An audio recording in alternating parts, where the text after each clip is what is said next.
저는 반갑습니다. 반갑습니다. 네.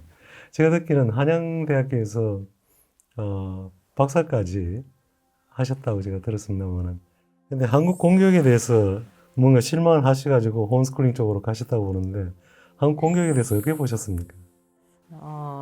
저는 그때 공교육에 대해서 비판보다는 제 개인적으로는 하나님하고 세상하고 이렇게 섞어서 교육시키는 것에 대해서 문제를 느꼈었고요.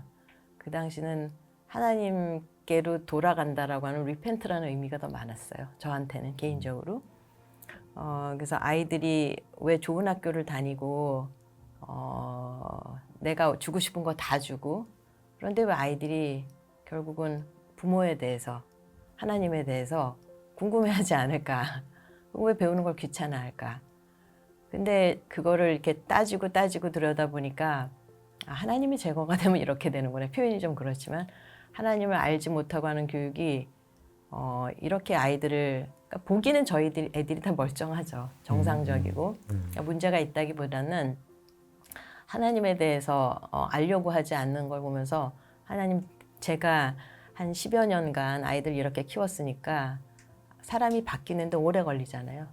하나님께로 길을 돌이킬 테니 하나님 나중에 그 남은 시간 동안 이 아이들을 하나님께로 좀 인도해 달라고 개인적으로는 그런 것 때문에 했고요. 물론 공교육을 비판을 안 할 수가 없는데, 이제 외국에서 교육을 하다 보니까 일단 교육의 차이가 많이 있었고요. 뭔가를 생각을 정리하는 이런 교육을 한 번도 받아본 적이 없었고, 그런 데서 시작을 했고요. 그러니까 저희는 좋은 교회를 나왔어요. 좋은 교회에서 책도 많이 읽히고, 그 교회에서 저희는 중고등학교 때부터 그런 좋은 책을 읽었었고요. 그게 주로 세계관에 관한 책이었어요. 뭐 로이드 존스나 프랜시스 셰이퍼 이런 책들이 저를 되게 많이 그때 준비시켰다는 생각이 들고요.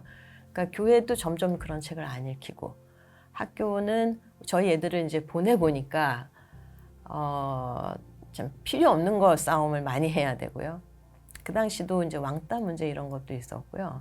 제일 힘들었던 거는 저희 때나 우리 아이들 때나 교육이 바뀌지 않은 거. 그리고 더 심각했던 거는 시대가 흘러가고 있는데, 지금 시대가 뭔가를 메시지를 내고 있을 때 기독교는 뭐 하고 있느냐라고 하는 게 저희 대학교 때부터 질문이었었어요. 근데 제가 아이를 낳고 그 현장에 아이들을 넣었는데 똑같이 반복이 되는구나. 그러면 이제 우리 윗 부모 세대는 그럴 수 있다고 생각해요. 전쟁을 겪은 세대고, 저희도 부모님이 북한에서 오셨기 때문에 살아가기가 힘들었었을 때되고, 근데 우리 세대는 거기 중간에 있으면서 그 세대는 그렇다고 치지만 우리 세대는 그럼 어떻게 살아야 되지? 그럼 내가 현장에서 여기서 할 수 있는 일은 없나? 그렇다고 내가 목사님이 돼야 되나? 아니면 목사님 사모님이 돼야 되나?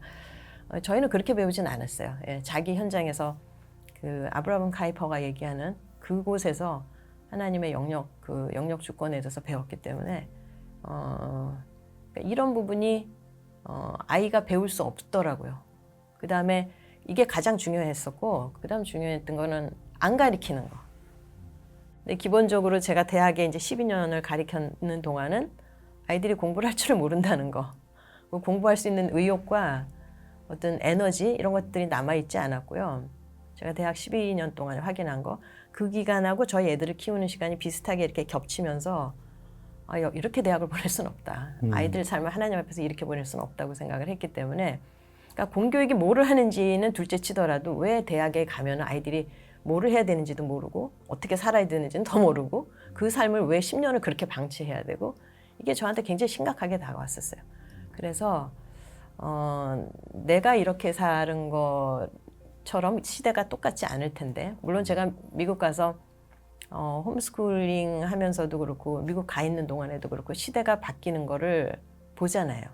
그러니까 대학에서 이런 문제들, 아이들 공부 안 하는 문제하고 우리 젊은 아이들이 겪어야 될 세대가 이거 심각하겠구나.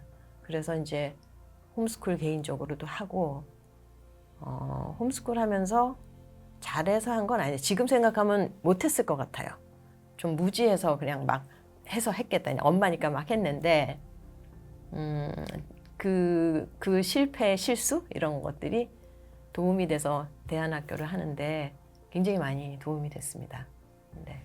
저 대안학교에 대한 어떤 비전이 없지는 않아요. 그런데 네. 이것을 하면서 왕노릇하는 대안학교를 만들어야 될 텐데 이 졸업하고 나면 어디 가서 이 왕노릇을 하도록 키워야 될 텐데 그 영재가 아니라 그야말로 하나님의 학교를 만드는 거예요. 그게 제가 지금 마음에 하나의 숙제고 비전입니다. 그래서 원장님 만나서 앞으로 좀 가끔 만나 제가 하시는 거 좀 보고 배우고 싶어요.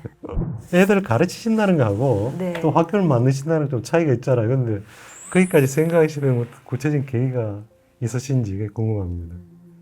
잘 모르겠는데 학교를 하고 싶었던 마음은 있었는데요.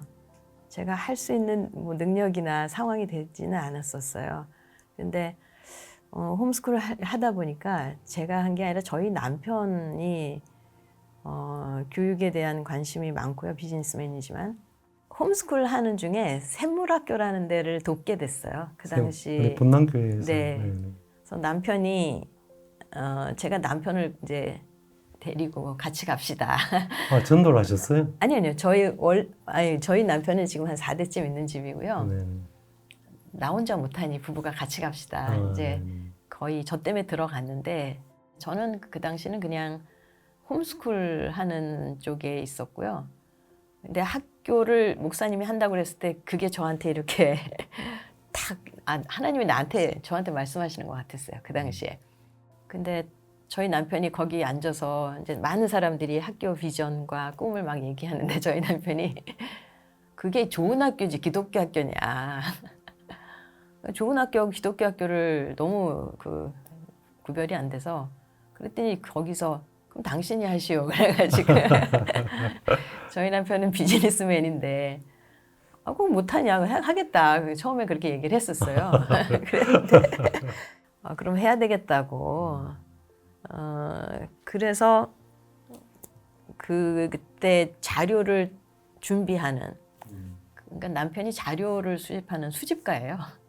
근데 그 수집가와 그 자료를 처리하는 능력 이런 게 이제 워낙 좋아서 자료를 그때부터 1년을 준비를 하더라고요. 네. 그때 나온 자료들이 미국의 트렌드를 읽는 거였고요. 교육 자료들을 그때 처음 봤고, 그때 자료를 다 돈을 주고 엄청 샀죠. 굉장히 많이 산 것 같아요. 집이 다 책으로 꽉 쌓여 있었으니까. 집에 소장을 하다 보니까 이건 우리 집 애들만 쓰긴 너무 많다. 그래서 근데 거기 이제 1년만 하고 나오게 됐어요. 왜냐하면 교회랑 같이 하는 게 쉽지 않다는 걸 좀 알게 됐고요. 교회는 사람들을 이렇게 잘 해야 되죠. 목양 기능이 좀 더 많이 있다면 학교는 학교다운 그 전문성이 들어가야 되는데 그 부분에서 교회랑 이런 게 좀 안 맞더라고요. 그래서 저희는 때가 돼서 나왔고요. 그래서 한 1, 2년 읽는데 이제 그 집안에 이제 땅이 좀 그 건물이 좀 있어가지고 그 건물을 써보면 어떠냐. 근데 저도 계속 학교를 하고 싶었고요. 그래서 그 자료와 그 시간에 이제 장소도 주어지고 저도 이제 아이들 홈스쿨링 하면서 이제 얼추 좀 이제는 할 때도 됐겠다. 애들이 계속 이제 얼추 커가니까. 그래서 그러니까 제가 계획을 했다기보다는 그냥 하나님의 때라는 생각이 전 더 많이 들어요. 그렇군요. 네. 고주문학을 하신다 아까 잠깐 말씀을 우리 나눴습니다만 저는 그 이제 모티베이션이 성경을 알고 싶다는 게 모티베이션이거든요. 말씀 정확히 보고 싶다는 거. 네. 근데 애들한테 어떻게 그 고전을 가르치면 어떻게 모티베이션 시키십니까? 이게 교육 철학에 관한 얘기를 이제 나눠야 되는데요. 네. 보통 우리가 일반 학교를 프로그레시브 에듀케이션이라고 하거든요. 진보 교육. 그러니까 진보 교육의 특징이 아이가 동기가 부여가 돼야 되고 그거는 뭐 당연히 그래야 되죠. 그리고 아이들이 선택하고 아이 중심의 교육을 하고 이제 이런데 고전 교육에서는 약간 달라요. 그러니까 예를 들면 우리가 하나님께 순종해야 된다 그랬을 때 이해하고 순종을 먼저 하느냐 아니면 순종 먼저 하느냐 이런 문제를 놨을 때 저희는 이제 성품이나 이런 걸 훨씬 더 먼저 가르쳐요. 그러니까 아이한테 동기부여를 주는 거가 아이를 이해시키는 거가 동기부여냐. 그거보다는 하나님 말씀이 그러니까 이 교육이 어릴 때로 내려와요. 사실은. 그러니까 만 3세 전에. 부모님들께 그걸 좀 먼저 해달라. 그걸 얘기를 하고요. 그다음에 7살에서 한 사실은 1, 2학년까지죠. 그때까지 기초를 사실 많이 잡아요. 중요한 거는 동기부여가 되기 전에 아이가 동기부여다라는 건 굉장히 아이의 인식과 논리성과 자기의 어떤 자유의지, 의지나 이런 게 들어가는 거거든요. 근데 아직 초등학교 때는 그게 준비가 안 됐다고 저는 보거든요. 이때는 그런 동기부여하기 전에 아이들한테 그냥 습관을 만들어라. 예, 습관을 먼저 잡아서 그게 책 읽는 게 재미있어지고 뭐 그거 다 되고 나면 그러니까 이때는 이거 왜 해야 돼요? 이거 내가 하기 싫으면 안 해요. 내가 하고 싶어야지 해야 이런 거 질문하지 않을 때예요. 그때부터 시작하라는 거고요. 성경도 그때 훨씬 가르치라는 얘기고요. 중고등학생, 초등학생을 할 땐 절대로 못 시킵니다. 제가 해본 거로는 10년 동안 해본 건데 준비가 안 된 애들은 그냥 자기가 똑똑하거나 진짜 동기가 부여되거나 그냥 자연적으로 갖고 있는 능력이 있거나 아니면 집안에서 그런 것들을 이게 환경을 만들어주거나 그냥 아주 자연적인 뭐 10% 20%에는 못해요. 제가 보니까. 근데 이 교육을 해보니까 어려서부터 6년 정도의 기초를 두고 나면 뭐 아주 어려운 애들이 있죠. 이렇게 경계에 있는 애들은 좀 어렵겠죠. 근데 그런 애를 제외하고는 훈련에 의해서 습관이 나중에는 그 아이들을 그렇게 간다는 걸 제가 알게 됐어요. 그러니까 동기부여라고 하는 부분에서도 기독교적으로 이걸 우리가 다시 한번 생각할 필요가 저는 있다고 느꼈고요. 그러니까 자연적인 동기부여는 기다려야 되냐. 마냥 기다리고 때가 될 때까지. 그냥 자연적으로 그러면 거의 잘하는 애들밖에 못해요. 근데 보통 애들도 다 잘할 수 있거든요. 그럼 그거를 20살 혹은 15살 이때까지 기다려야 되나? 그럴 순 없죠. 모든 교육은 초기에 하지 않으면 잡기가 어렵거든요. 그러니까 그거를 만들어 간다는 뜻이 아니라 아이가 스스로 할 수 있는 근육을 습관이라는 근육을 만드는 거를 저희는 레일을 놓는다고 그래요. 기차 레일을 먼저 놓고 나서 그 다음에 달리는 거는 그 다음에 이제 습관에 의해서 또 그때 이제 의지라는 게 되게 중요하죠. 신앙적인 의지가 중요한데 그때 저희가 이제 논리를 가리켜요. 그게 이제 보통 이제 중1, 중2, 중3 요때 시기거든요. 그러니까 어린 아이들도 상당히 논리적인데 어른의 시기로 돌입을 하거든요. 청소년기 그때가. 그때 아이들이 나 이거 진짜 해야 되겠다. 근데 보통 우리는 이게 25살 막 30살에 생겨요. 대학을 하도 늘려놔가지고. 근데 이거를 중학교 때 가져와가지고 이때부터 아이들이 제가 지금 봤거든요. 아이들이 그 동기부여가 생긴 애들은 무섭게 합니다. 공부를. 근데 그럼 동기부여가 되기 전에는 우리 뭐 해야 되지? 그러니까 그 부분에서 이 진보 교육은 그냥 아이 눈높이에 맞춰라. 근데 고전 교육에서는 아니다. 아이들이 어렸을 특별한 그 시기에는 보통 질문이 굉장히 심플하고요. 생각보다 논리적이지 않고요.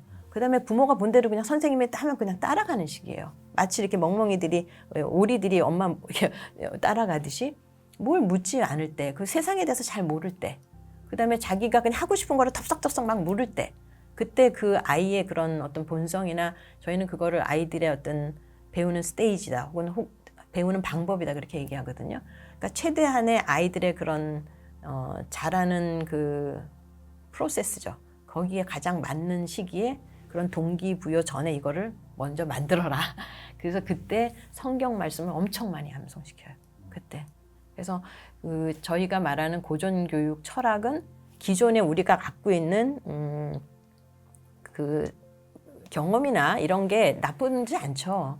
보통 우리가 하나님을 믿는 사람들은 그 경험을 통해서 다 제자리로 간다고 저는 보고 있는데 그러나 지금 요즘처럼 요즘 교육 이렇게 해야 돼 이렇게 교육해야 돼 그래서 부모님들이 다 벌떼처럼 다 그쪽으로 가거든요. 그러니까 저는 교육이 좀 다양화됐으면 좋겠다는 생각을 하고 이 동기부여가 안 되면은 진짜 물가까지는 말 데리고 가듯이 거기까지는 데리고 가서 진짜 동기부여가 안 되면은 물을 안 먹어요 아이들이. 그럼 그거를 어떻게 할 거냐. 그래서 고전교육 방식이라는 게 뭐냐면 그 교전교육 자체보다 교육 철학이 있어야 된다. 하나님을 가장 정확하게 하나님께 바로 갈 수 있는 교육 방식. 근데 그것도 아이들이 성장이라고 하는 10년이라는 기간이 있잖아요. 그냥 놔두면 자연적으로 클 거냐. 자연히 놔두면 하나님을 알게 될 거냐. 그러면 교육 현장에서 해야 될 게 뭐냐. 그러면 그 교육 철학이라는 게 세대를 걸러서 하나님을 가리키려고 가장 무리가 없고 가장 그것이 최고의 하나님에 대해서 알고 그다음에 자기 인생에 대해서 아이들을 습관을 만들어서 좋은 습관을 만들어주고 그러니까 이런 것들을 철학이 부재이기 때문에 생긴 문제라고 저는 생각합니다. 그러니까 기독교적인 조명과 조명을 할 수 있는 교육 철학이 없기 때문에 그냥 좋은 게 좋은 거고, 그러니까 거기에 아름다운 거를 우리가 덥석 먹기 전에 이건 누구 거냐. 여기 아름다운 모든 선한 것들은 다 하늘에서부터 주어진다고 돼 있잖아요. 하나님께로부터 오는 건데 이걸 논리적으로 설명할 수 있는 방법이 저는 있어야 된다고 생각을 했는데 이 고전교육은 그걸 설명을 합니다. 근데 원장님 시댁은 4대째 크리스찬이라고 그러셨는데 원장님도 그럼 크리스찬 집안에 태어나셨습니까? 저는 아니고 저희 남편이 그럼 어떻게 예수님을 만나신 거예요? 저희 교회 커플이었습니다. 성도교회에서? 네. 같은 교회 속에서 같이 배운 게 굉장히 도움이 많이 된다고 느껴요. 어떤 순간에 이렇게 거듭난 그런 경험하셨어요? 교회 저는 워낙 열심히 다녔어가지고요. 6학년에서 그 수련회 가서 초등학교 때? 네, 초등학교에서 중학교 넘어갈 때 네. 한번 성령 경험을 했었죠. 수련회 가가지고. 아, 저 잘 모르는데 제가 막 회개를 하고 엄청 울면서 주인인지 알아서.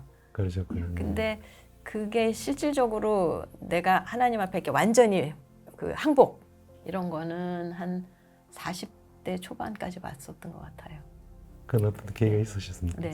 그러니까 하나님에 대해서는 열심히 믿었고요. 저는 이게 항상 보면 100% 출석하는 초등학교 때부터 열심히 다니는 사람이었고 항상 이렇게 그러니까 교회에서 수련회마다 늘 같이 가고 대학부 때도 저는 이제 반주하고 그러니까 항상 이제 같이 지내고 저희 남편 또 기타 치고 이러면서 가스펠송도 같이 하고 그랬는데 그런 거라고 생각해요. 일반 학교에서 이제 책을 읽다 보면은 그 당시에 제가 대학교 때 허무주의가 굉장히 많았던 것 같아요. 그렇죠. 네. 예. 근데 그거를 제가 벗어나지 못했었어요. 네. 왜냐하면 제가 음악을 하다 보니까 삶에서 오는 그 공허함, 허무감, 그러니까 음악도 그걸 설명하는 거에 대해서 제가 더 음악하고 이렇게 연결이 됐었고요. 근데 음악이 굉장히 수적이기 때문에 논리적으로 이렇게 전환이 돼요. 사실은 연주자들하고 저희는 조금 달라요. 분석 쪽은 모든 음악의 구조가 그러니까 마치 집을 보면 거기에 건축 구조가 있듯이 어떻게 모든 음악이 한 300년, 400년 동안의 구조가 똑같냐고요. 그걸 누가 어떻게 설명할 거냐고요. 근데 저는 이제 그거에 대해서 늘 궁금해했고 그게 하나님이 어떻게 연관이 되는지 이제 수학하고 연결이 될 때 제가 그걸 알게 된 거예요. 그러니까 그건 우리나라에서 배우지 못했어요. 수학적인 거에 대한 증명인 거예요. 근데 그 수학이 뭘 얘기하는지 보면 거기서 얘기하는 게 한 분을 상징하는 걸 너무 많이 볼 수가 있어요. 그래서 이거를 제가 하다가 주여 내가 하나님에 대해서 설명을 해야 되겠다. 그래서 음악 때문에 이런 학교를 하게 되는 그런 것도 있어요. 원장님 생각하시는 어떤 롤 모델 오히려 이렇게 얘기하면 좋겠네요. 그러니까 예수님을 애들에게 전하기 위해서 모든 걸 하시는 거 아닙니까? 네, 맞아요. 근데 원장님은 예수님 모습을 어떻게 어떻게 전하시고 어떻게 느끼세요? 예수님요? 제가 홈스쿨 하면서 지금 코로나 때문에 한 2년 반은 못했지만 오케스트라 지휘하고 음악 감독이거든요. 제가 바라는 크리스찬들은 물론 이거는 음악 쪽에서 설명이지만 다른 영역도 마찬가지라고 생각해요. 자기 영역에서 프로페셔널하게 되면은 그거를 되게 사랑할 수밖에 없어요. 왜냐하면 음악은 음악이요, 신앙은 신앙이요가 이렇게 되지 않고요. 음악 안에서 자기가 충만하게 아름답게 그걸 만나거든요. 내가 아는 그 많은 음악에 대한 지식이 저는 평생 음악만 했으니까 그 많은 지식이 하나님에 대한 설명이었구나. 근데 저는 음악의 지식을 알고 있었고 그 지식이 하나님으로부터 오는지 몰랐죠. 하나님을 안다라는 거는 뭐냐. 하나님은 그분이 너무 아름다움을 그러니까 완전하시고 그분이 창조주시고 그러니까 전지전능하시고 안 계신 곳이 없고 무소부재하시며 이제 그런 게 실제라는 생각이 그때 음악과 수학이 만나는 순간 그냥 뻘떡 일어나서 느꼈던 거예요. 거기서 그냥 하나님께 무릎을 꿇고. 언제쯤 그런 일을 경험하셨어요? 그게 40대쯤 된 것 같아요. 근데 앞으로 크는 아이들이 그 많은 인생의 이런 굴곡들을 그걸 뭐 제거할 수는 없죠. 우리 자기도 다 겪어야 되긴 하는데 거기서 하나님을 만난다라는 게 거기서 누구는 거기서 극단적인 선택을 하잖아요. 근데 예수 그리스도로 인해서 그게 이렇게 못 보던 데가 눈이 열려서 보인다라는 게 아, 저분이 거기 계시고 우리가 저기 갈 거고 지금 여기도 그곳이구나라는 걸 아는 순간 그 아이를 살게 하는 거죠. 저는 하나님께서 이 세상을 만드신 방식이 굉장히 수학적이라는 거는 그만큼 하나님이 이 세상을 논리적으로 만드셨다는 거거든요. 그래서 논리를 가리키는 거예요. 그리고 그게 음악에서 전환될 땐 이렇고 그게 미술에서는 이렇고 그게 문학에서는 이렇게 된다는 걸 이제 보기 시작한단 말이죠. 한 거의 이제 15년, 20년을. 그래서 저는 아이들을 어떻게 키우고 싶냐면 열심히 일해서 다 잊어버리다가 하나님에서 갑자기 일하지 말고 지금 아이가 어렸을 때 그러니까 엄마가 그걸 해줘야 되겠죠. 그다음에 아이가 뭔가 눈을 떴을 때 그렇기 때문에 저는 체육, 음악, 미술 그다음에 이런 랭귀지에 관한 거, 문학에 관한 거 그다음에 수학적인 사고 이거가 교육에서 굉장히 중요하게 여기기 때문에 이걸 하게 됐고요. 이걸 통해서 그 완벽함을 애들이 인식하잖아요. 너무 아름답거든요. 그러니까 감동하잖아요. 하나님이 이런 분이다라는 거가 이렇게 기도만 해서는 잘 모를 때가 많은데 성경도 물론 성경이 항상 저한테 기준이 되긴 하죠. 근데 그거를 삶에서 이렇게 확장이 됐을 때 하나님 당신이 계셨군요. 근데 하나님 만나고부터는 그냥 내가 크리스찬으로 살자 이 정도가 그 전이었다면 중학교 이후로는 그냥 열심히 사는 거죠. 하나님 때문에 교회 막 열심히 가고 열심히 공부하고 근데 지금 그때 이후로는 하나님이 만드신 이것 때문에 너무 아름다운 거구나. 그러니까 애들한테 그거를 가리키면 애들한테 그게 다 전염이 되는 거예요. 원장님 지금 모르겠네. 정말 너무나 중요한 일을 하고 계시고 또 그것도 절대 쉬운 일이 아니신데 그 일을 하시면서 제가 축복이랄까 기도할까 당부를 하고 싶은 것이 마태복음 11장 말씀 그것이 어린아이들이 어릴 때부터 마음이 온유하고 겸손하신 예수님을 만나는 하나의 채널이 되었으면 평생을 공부를 쉽게 쉬운 네. 가운데 쉽게 할 수 있는 그 그러네요. 방법론을 가르쳐 주셨으면 그렇게 하면 하나님께 굉장히 네. 기뻐하시는 그냥 좋은 하나의 프로젝트 되지 않나 생각이 드네요. 네, 좋은 말씀 감사합니다. 네, 네.